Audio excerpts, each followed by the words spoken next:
Ya, terima kasih Anda masih bergabung bersama kami di Market Review. Saya masih berbincang bersama Bapak David Sumual, Kepala Ekonom BCA. Jika PPKM Mikro ini jadi diterapkan, Pak David, sektor-sektor mana saja yang akan terdampak? Ya, terutama yang terkait dengan mobilitas ya. Jadi kalau mobilitasnya terhambat, tentu sektor transportasi yang salah satunya akan terdampak ya, transportasi darat, udara, laut ya, itu mobilitasnya akan lebih rendah ya. Kalau misalnya dilakukannya menyeluruh, ini lebih besar lagi, lebih signifikan lagi dampaknya. Tapi kalau benar-benar mikro, mungkin mereka atau daerah-daerah yang kasusnya memang tinggi, saya pikir tidak terlalu besar, tidak terlalu signifikan kalau dilakukan misalnya sekaligus satu wilayah tertentu ya. Itu satu, transportasi. Yang kedua ya mungkin di daerah itu kalau misalnya ada aktivitas-aktivitas lain, misalnya konstruksi, properti di daerah itu tentu akan terpengaruh juga ya. Tapi pastinya masih ada sektor-sektor yang masih akan tetap resilient ya. Jadi masih tetap akan jalan ya, yang terkait kebutuhan pokok, makanan, minuman, industri turunan-turunan dari makanan minuman, hortikultura ya, plantation itu masih akan jalan. Terus juga terkait dengan informasi telekomunikasi, ya orang sekarang akan lebih mengandalkan komunikasinya lewat IT ya, lewat sarana-sarana IT. Nah ini masih cukup baik ya, saya pikir. Lalu juga yang terkait healthcare juga pastinya masih akan cukup baik ya. Ya. Dan juga sektor-sektor yang sudah melakukan digitalisasi itu kemudian yang mungkin akan cukup resilience di penerapan PPKM Mikro ini. Saya perhatikan yang sektor SME juga sekarang mereka sudah mulai melakukan transformasi ya, mulai menggunakan misalnya marketingnya lewat digital. Jadi memang kalau dari setelah belanja itu memang turun secara keseluruhan nasional dibandingkan 2019. Tapi memang ada shifting atau pergeseran cukup besar dari perilaku masyarakat dalam berbelanja. Jadi belanjanya itu mereka sekarang lewat daring, lewat delivery gitu ya, mau bahan makanan, mau durable goods, hobi juga yang terkait hobi, fashion itu masih cukup baik ya pertumbuhannya. Tapi untuk durable goods item yang big ticket, yang besar-besar, misalnya rumah, properti ya semacam itu, apartemen, mobil ya, itu memang menurunnya cukup tajam. Tapi yang terkait hobi seperti sepeda misalnya itu cukup baik masih. Tapi sayangnya memang kita juga perlu mendorong ya industri yang terkait hobi ini, termasuk sepeda, supaya bisa juga lebih banyak diproduksi di dalam negeri. Karena importnya juga cukup besar saya perhatikan. Betul. Kandungan komponen di dalam negerinya juga masih kemudian kecil begitu ya. Betul. Baik. Pak David, kalau kita lihat bagaimana sebetulnya vaksinasi ini akan memberikan dampak rebound terhadap pertumbuhan ekonomi. Seperti yang Anda tadi sampaikan bahwa vaksinasi ini adalah game changer lah. Tapi sejauh mana dengan penerapan PPKM Mikro ini justru malah kontradiktif dengan harapan tadi? Ya ini mungkin kalau saya lihat jadwal datangnya vaksin itu kan memang nggak berbarengan ya. Seperti saya katakan tadi, memang vaksin ini berebutan di seluruh dunia ya. Dan ada negara tetangga kita yang kasihan sekali mereka belum dapat kuota ya. Nah ini tentu akan pengaruh ke ekonomi mereka kalau mereka tidak bisa melakukan vaksinasi dengan cepat. Dan memang ada jeda nih setelah yang dari Sinovac ya. Ini ada jeda memang di bulan-bulan ini.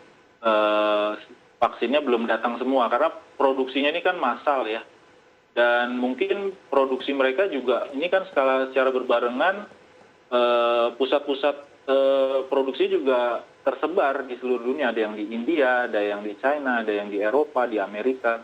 Nah ini kan perlu waktu dan perlu waktu produksi juga ya. Jadi saya pikir di kuartal 2, kuartal 3 mungkin nanti akan lebih cepat lagi ya program vaksinasinya. Tapi kalau kali ini kan kita lebih mengutamakan nakes tenaga kesehatan sama pemerintah ya. Jadi kalangan pemerintah kita harapkan fungsi kepemerintahan ini jalan lebih dulu gitu ya. Baru kita berharap nanti ekonomi juga akan menyusul begitu.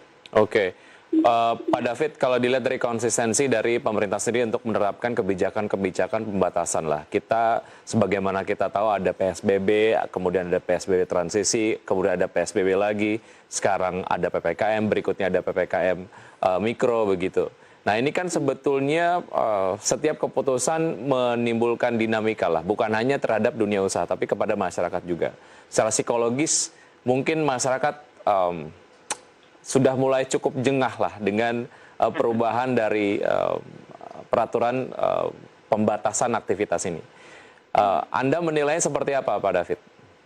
Ya, ini perlu dikaji betul ya, ditelaah secara mendalam keputusannya, dan mungkin tidak bisa digebyah-uyah juga seperti saya katakan tadi ya. Jadi memang harus mikro ini ya harus dilihat juga, memang kalau misalnya daerah itu merah sekali, dan merah maksudnya jumlah kasusnya banyak dan banyak korban, ya itu artinya sudah mewabah di daerah itu ya. Dan salah satu solusi memang kalau kita perhatikan di negara-negara lain, mereka lakukan itu selain juga harus memperbanyak testing juga ya. Testing itu penting tetap ya. Dan saya dengar juga sekarang metodenya kan juga makin canggih, jadi harapannya juga menimbulkan confidence juga. Karena kalau confidence ini tidak muncul, pengusaha melihat prospek ke depan itu masih lemah, mereka juga masih akan menunda ya investasi, capital spending masih akan lemah, konsumsinya, karena konsumsinya juga mereka proyeksikan masih akan lemah, terutama yang barang tahan lama tadi ya, yang big ticket items tadi. Kalau untuk pen itu kan kebanyakan hanya untuk kebutuhan dasar ya sebenarnya ya. Oke. Dan memang perlu lebih terarah lagi saya pikir. Ya, lebih terarah dan lebih konsisten lagi ya untuk strategi penanggulangan pandeminya. Iya, betul. Oke. Ya, Pak David, secara full year lah prediksi pertumbuhan ekonomi. Kalau tadi kan kita fokusnya hanya di kuartal 1 saja. Betapa kemudian PPKM ini menimbulkan dampak kepada pertumbuhan ekonomi di kuartal 1 yang berdampak -1% lah. Secara full year dari BCA sendiri memprediksikan seperti apa? Tahun lalu kita kebetulan prediksi memang negatif, -2 ya, -2%. Tahun ini kita proyeksikan memang kita akan recover. Ya. Jadi walaupun kuartal 1 ini masih akan lemah, kuartal 2, 3, dan 4 itu kita lihat akan positif. 1 karena pengaruh low base effect ya. Jadi tahun lalu kan minusnya cukup dalam, tahun ini kita akan rebound ya. Jadi mungkin sangat realistis ya kalau nanti mobilitas sudah terjadi, vaksinasi sudah jalan lancar ya di kuartal 2, kuartal 3 sampai akhir tahun, ini akan menimbulkan confidence masyarakat ya. Jadi mobilitas akan makin baik, sehingga kita memperkirakan bisa tumbuh di atas 4%. Ya. 4-5% itu bukan hal yang mustahil. Jadi sangat mungkin karena tadi sektor konsumsinya sudah mulai jalan. Ya. Tambahan lagi yang kita harapkan itu dari investasi. Jadi investasi itu kebanyakan pengusaha dan investor itu tidak melihat tahun ini, mereka melihat 2-3 tahun ke depan. Dan mereka harus mulai investasi dari sekarang. Mereka pastinya yakin bahwa pandemi ini tidak akan terus-menerus, ya, apalagi vaksin sudah ada. Gitu. Jadi mungkin 2023, 2024 itu mereka sudah bisa memanen, dan demand-nya ketika itu sudah cukup baik. Ya. Jadi mereka akan mulai tahun ini. Jadi mungkin investasi tahun ini juga akan besar. Ya, kita doakan yang terbaik untuk pertumbuhan ekonomi di Indonesia, dan yang paling penting adalah konsistensi dan juga seperti yang Anda tadi sampaikan bahwa memang yang paling penting sebetulnya fokus lah ya dari penanggulangan pandemi COVID-19 ini.